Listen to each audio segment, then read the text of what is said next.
बिस्मिल्लाहिर्रहमानिर्रहीम। अस्सलाम वालेकुम। मैं हूं खुर्रम शहजाद और आप तमाम दोस्तों को वेलकम करता हूं अपने YouTube channel online computer tutor में। उम्मीद करता हूं कि आप सब खैरियत से होंगे।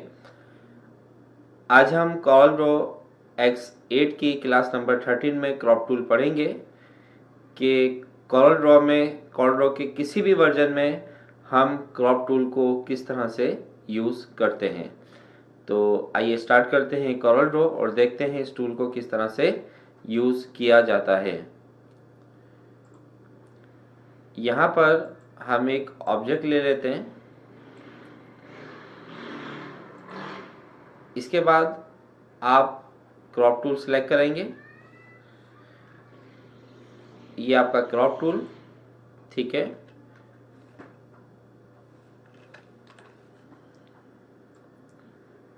ये रहा आपके पास क्रॉप टूल।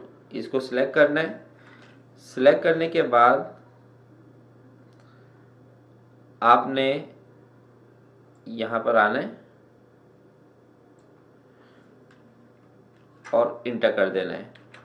देखें, जब आप सिलेक्शन लेंगे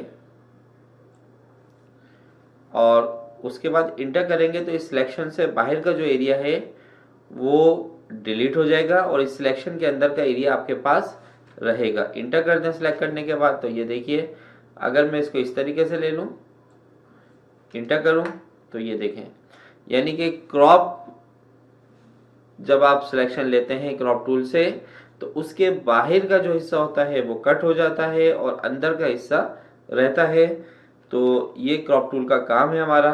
अगर हम एक इमेज ये वाली देखें जो इस वक्त आपको डिस्प्ले में नज़र आ रही होगी, इसको हम थोड़ा सा बड़ा कर लेते हैं।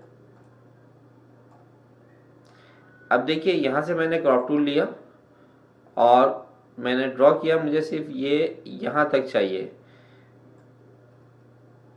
यहाँ से इधर इधर। अब ये एरिया चाहिए जो सिलेक्शन के अंदर है, बाहर का एरिया नहीं चाहिए। तो ये मैंने सिलेक्शन बनाई।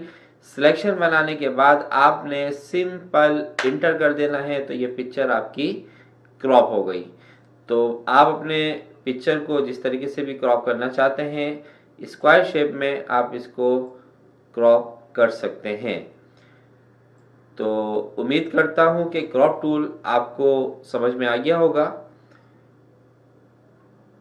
अगर आपको ये वीडियो अच्छी लगी है तो इस वीडियो को लाइक करें, अपने दोस्तों के साथ शेयर करें, फैमिली मेम्बर्स के साथ शेयर करें और जिन दोस्तों ने अभी तक चैनल को सब्सक्राइब नहीं किया वो चैनल को सब्सक्राइब करें। वीडियोस उनको भी अच्छी लगे तो लाइक करें, दोस्तों के साथ शेयर करें। नेक्स्ट वीडियो तक मैं आपसे इजाज़त चाहता हूँ। अपना बहुत ज़्यादा ख्याल रखिएगा। अल्लाह हाफिज़।